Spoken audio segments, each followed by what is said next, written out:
What's going on, YouTube? What's going on, everybody out there? Welcome to the channel. I appreciate you guys watching. As you can tell by the title, I'm making some changes. And I just figured I'd let you all know what's going on. And first and foremost, I just want to say, this is nothing against PDP. I have zero gripes against PDP. If all you want to do is run the spot market and have the freedom to do that, then PDP is a great company if you don't want to get your own authority. They really are. You know, it's 85% of the line haul and all that stuff. But I'll just be frank with you. With what's going on with the fuel prices and the rates, which, yeah, the fuel prices have seemed to be kind of coming down a little bit, but that's not going to last. I got a feeling that's just going to be it's just a facade. I have a feeling. I got a feeling it's going to go back up. The rates are kind of staying steady, but they're still not great. With that combination, I think I have one of the worst combos as far as my truck goes, my truck and trailer out here. You know, and I did it. I bought the truck. I ain't gonna lie. I bought the truck. I chose the truck, and I bought the truck with a projected worst case scenario of fuel prices going up, but not to $5 plus a gallon. And although I'm still head above water, it's only slight.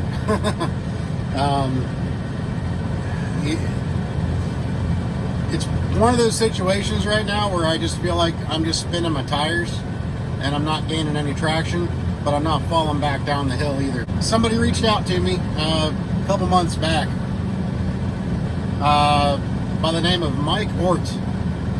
He reached out to me. He owns a very small carrier called Red Eye Transportation.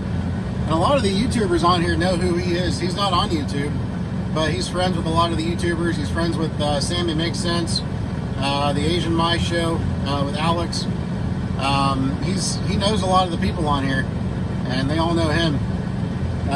But Red Eye Transportation, he pulls power only. He's got obviously his own authority. He's a carrier. But he pulls power only for a local refrigerated company hauling salad kits out of my area. And he lives in my area. He's pretty close to where I live, and he's been keeping an eye on my channel ever since I bought this Peterbilt, because he was thinking about buying a truck from Ohio Sales, even though he's already got one. He was thinking about buying one from Ohio Sales, and there's not very many reviews about not long-term reviews about Ohio Sales and trucks. All you hear about is he said, she said, hearsay kind of crap about the trucks. Not saying there haven't been bad examples. I have made friends with people who have had legitimate first-hand bad experiences, but that's going to happen. But anyway, I got videos about that already. I'm not going to dig deep into that right now. He's been keeping an eye on my channel, and he added me on Facebook a while back, and he saw a video of mine where I said a while back that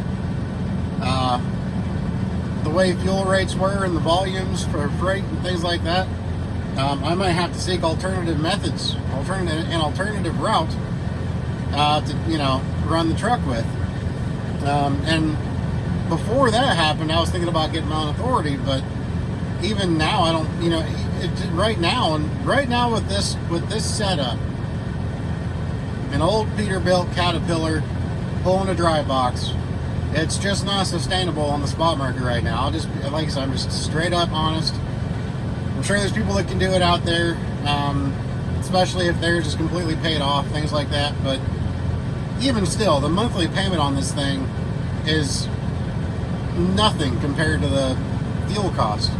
I mean, really, think about it. I'm spending almost twice every week on fuel than what my monthly payment is on the truck. He contacted me, and he told me, he told me he was going to be getting some positions soon. At the time, I believe he was his only employee, was just himself. But the place that he hauls these salad kits and their power only stuff, they asked him if he could get some more drivers, because they've got strong freight coming out of there, and they've got several different lanes. So he contacted me to see if I wanted to take part in it. And I won't go over the numbers right now, but they're good. They were hard to say no to.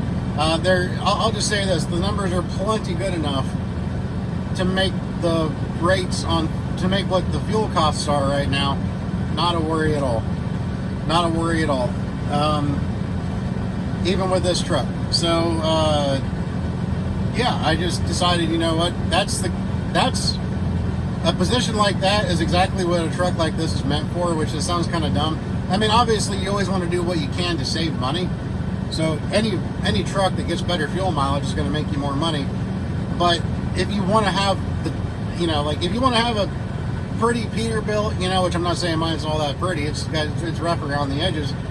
But if you want to have a nice big pretty Peterbilt, all the chrome and everything, and it's going to cost you more in operating costs, but you need to have a place like what I'm going to. Some place that has good, strong, dedicated freight.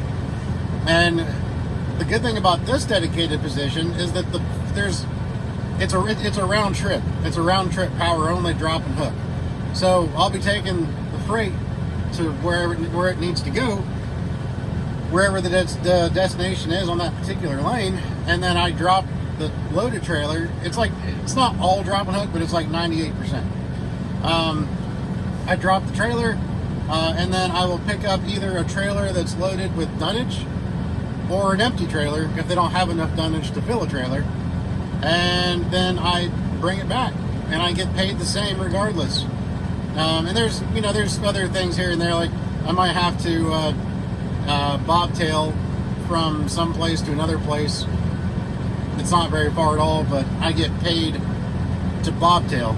Like I get paid a flat fee to bobtail, which is better than what the mileage rate would be. And then I get paid the same as I would with the loaded trailer to bring it back up to the customer up by my house. So it's just very consistent, and consistency right now is absolutely key.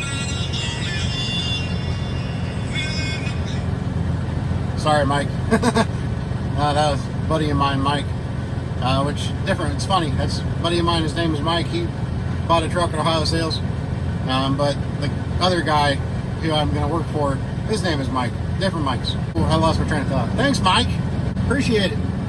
I became a trucker because I like trucks. And I always like the idea. I always like making money, too. But if I'm going to be out here working my butt off, I want to be in something that I really, really am proud of, that I really appreciate. And I'm super proud to be in this truck. It's nice to go over to this other company to Red Eye. I got a fly in here, it's bugging the heck out of me. But it's nice to be able to go over to this Red Eye Transportation and really still be able to run this truck and make a good profit and whatnot. Darn this fly, man. So yeah, they know I've got, oh my gosh. You guys ever have this one fly that just will not leave you the hell alone? Holy cow, man. Wow. Okay, where you at, buddy? Come on. Go out. And for some reason, when it can be on the window and you roll the window down and it just flies back in the truck. It doesn't want to go out.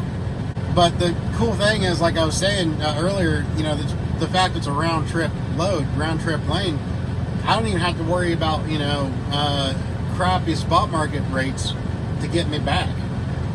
It's just a round trip, same mileage pay all around, fuel surcharge, everything. And that's something you don't get on the spot market. You don't get a fuel surcharge. I mean, sure, yeah, technically they have to say you're getting a fuel surcharge, but when you negotiate a rate, like say you negotiate, $3 a mile, they don't if the fuel surcharge, like right now, I think the fuel surcharge is around 70 cents. If you negotiate $3 a mile, they don't give you $3.70. They make it look like you agreed on $2.30 a mile, and then they gave you the 70 cents to make it $3. You know what I'm saying? So, so if you negotiate a $2.50 a mile rate, you're actually only doing like $2.70, $2.80. I'm sorry, $1.70 or $1.80 line haul, and then the fuel surcharge added onto it. It just, it's kind of a real sneaky way that they do that at the brokers. But where I'm going, I'll just say that the base rate before fuel surcharge is better than what I'm seeing on the load boards right now with the fuel surcharge included. And I'm going to be power only. No responsibility for a trailer, none of that, No, I won't be responsible for fueling. It's going to be a reefer. I won't be responsible for fueling it. I mean, if I need to, we'll put fuel in it, but we're not responsible for paying for it, per se.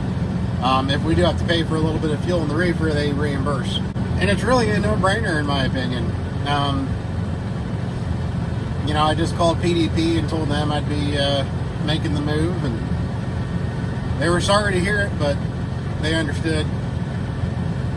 You got to do what you got to do out here to stay afloat, and you can only do so much based on past decisions. And I've made my decisions, and I ain't complaining about them one bit. So I've just got to adapt and do what I can to make the best out of every decision I've made in the past. That's what I'm doing. We will still be successful. At least in my definition of success, anyway. Like I said, it's crazy out here. And this is kind of a side note, but I'm also it's going to be nice to have a break from random shippers and receivers. Going to a different place every day, going somewhere where they don't know who you are and they treat you like garbage, and they waste your time. They take 7 hours to unload you or 7 hours to load you, and they have absolutely no concept of what your time is meant, or what your time means to you as a owner, operator, or even a company driver out here. They don't get it, and it's super disrespectful going to places like I'm at right now in Louisville, where there's no bathroom access, and I've been here for like an hour and a half, and there's no bathroom access here, which I think is a freaking human rights. It's basically not humane. I get it. I understand why some places don't want drivers to use bathrooms in their facility, because so many drivers are disrespectful and they don't clean up after themselves and they leave messes. I get it, but this is one of those things where I feel like one driver should not be able to determine for the rest of the drivers. If you're somewhere like this and you're stuck here for 2 or 3 hours and you got to go to the bathroom, what are you going to do? I feel like it's a human rights violation not to give us access to a bathroom. Because if we plop a squat, if we pop a squat right out here, we're going to get arrested. You know what I'm saying? So, what are you going to do? I will not poop in a bucket in my truck. I just won't do it. I've had people telling me I should do it. Just buy a 5-gallon bucket with a toilet seat. I am not pooping in my truck. No. Mm-mm.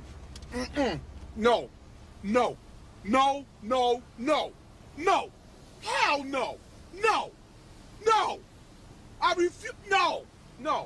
But no, sir-ree. I'm just not doing it. Anyways, I don't know how we got off from talking about the spot market to pooping in a bucket, but we did. I'm sure I'll have people that think it's a bad idea, but I'll have some people that understand and everything too. I'm looking forward to it. I appreciate the hell out of Mike Hort contacting me and giving me the opportunity.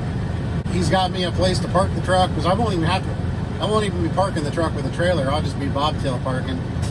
And he's got me a place to park like 2 or 3 miles from my house. Just super convenient. And it'll allow me to go home more. So that's just a bonus, big time right there. Like I was saying though, as far as before I got off on the poop in a bucket tangent,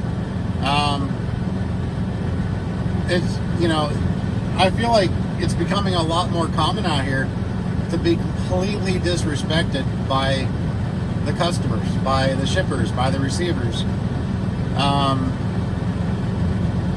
It seems like our time is being wasted a lot more. It seems like they want to hold your trailer for storage a lot more. From that XPO load that really made me mad, that I made a video about, where they royally screwed me. That put a bad taste in my mouth right there. And then made me so mad, I'm not lying, I took a month off work because I needed a break from the bull crap. And that's when we went on our vacation around the country in the motorhome. I needed some time at home to reset myself. And then wouldn't you know it, the very first load back out after all of that, I got screwed again. They took entirely too long to unload me, and I had a load picking up in the same town that I was delivering. And because it took them so long to unload me, I had to forfeit the next load, which then made me forfeit the load after that one. So I lost like $3,500, I think it was, because the place I was delivering at was a place where they had an off-site warehouse, and they sent me to the off-site warehouse, but the off-site warehouse had nobody working there unless they sent a truck over there. So they told me that they would send somebody over, but for me to just back into the door, and somebody would be there right away. Well, right away turned into 2 hours. And so I was calling the receiving office at the other building. It was only 1.5 miles away. I was calling the receiving office at the other building, asking, hey, what's going on? And they're like, oh, well, yeah, I'm sorry, we got busy. We'll send somebody over right away.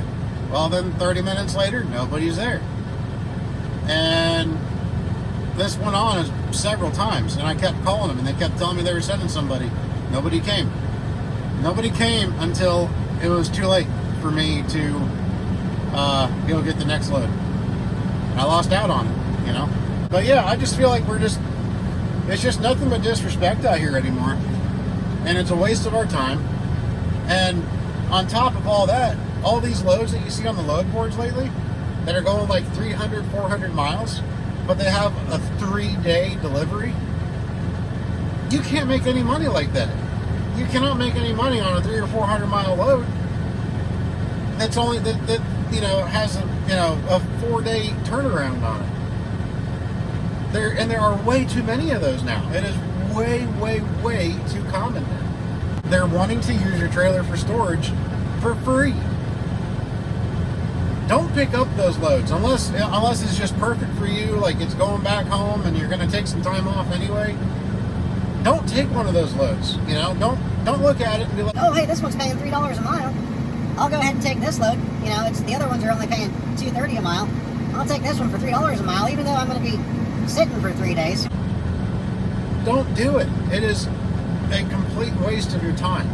And to be honest, it's an insult. It's an insult to your intelligence. Don't do it, man. It will drag you down very fast if you take loads like that. Just because you think the mileage looks good, consider the mileage versus the time that you're going to be wasting. Doesn't make any sense. So, and there are way too many of those loads on the spot market right now. Way too many.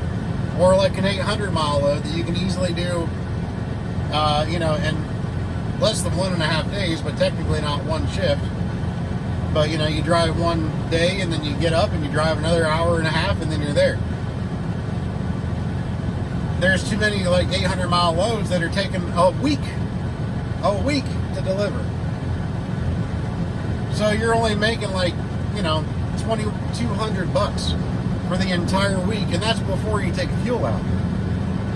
it is a lose-lose situation. And there's way too many of those on the boards. And that's between that and the way the customers have been treating the drivers lately, the time wasted, all this stuff. And yeah, I know it's been going on like that for a while, but I feel like it's just more common now. I feel like it's becoming way more like the rule instead of the exception. A couple hours on the dock, that's one thing. That's what I always plan on, is 2 to 3 hours. But when it takes more than that, it's an absolute waste of time. They can get you out of there sooner than that. And if they can't, then they shouldn't have scheduled a load for that time.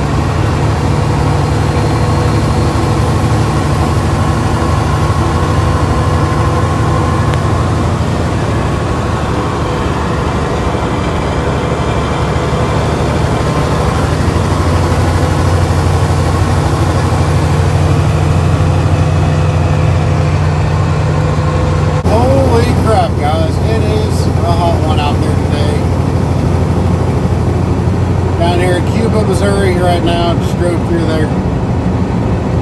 It is very hot. Do whatever I can right now to keep the temperatures down on the truck. Got to keep turning on my fan, the engine fan.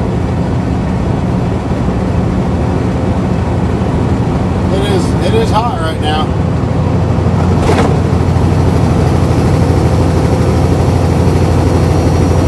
Dang it, boy.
Right, guys, well, we are parked for the night.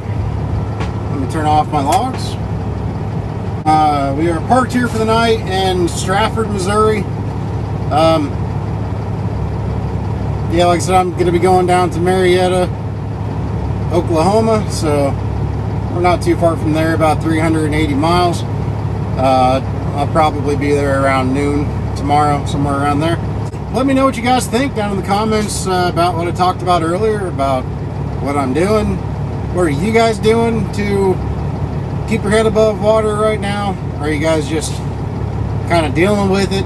Are you making changes? What are you doing, you know? It's good for other people to have ideas of what to do. So, you know, if you guys are doing something, say it in the comments down below.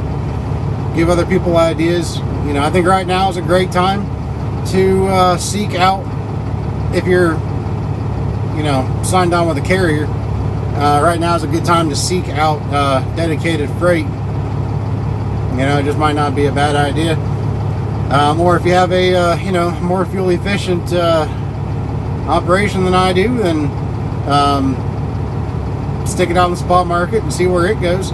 You know, and really for the most part, you know, I mean, you never know what could happen even with the dedicated freight, you know. These are some strange times we're living in. So, I mean, anything could happen. I mean, I could just be delaying the inevitable.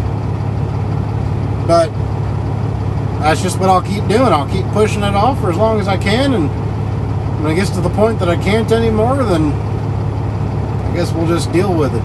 But yeah, that's where we're at right now, guys. So go ahead and, like I said, comment. But yeah, I'm going to go ahead and just kind of relax, edit this video, and make some dinner. But yeah, like, you know, I said before, I kind of want to just reiterate, you know, it's nothing with PDP, you know, they've been a great company to work for, to be leased onto if you're going to run the spot market. But just the way things are right now, let me bump up the idle a little bit.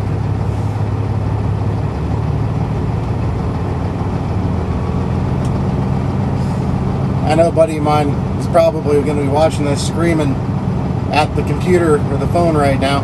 He knows where I'm at, Stratford, Missouri. I'm idling my truck right now instead of going over and making arrangements to have a APU put on. I can see him yelling at the phone right now. I'm bumping up the idle. Anyway, you know, while talking about fuel efficient operations, yeah, I definitely see the irony in everything that I say. But anyways, guys, yeah, you all have a good one out there, and be safe and keep surviving to thrive, because that's what we can do out here. That's why we're here. That's all you can do. Keep surviving until you can't, right? And anyways, we'll see you guys on the next video. Take care.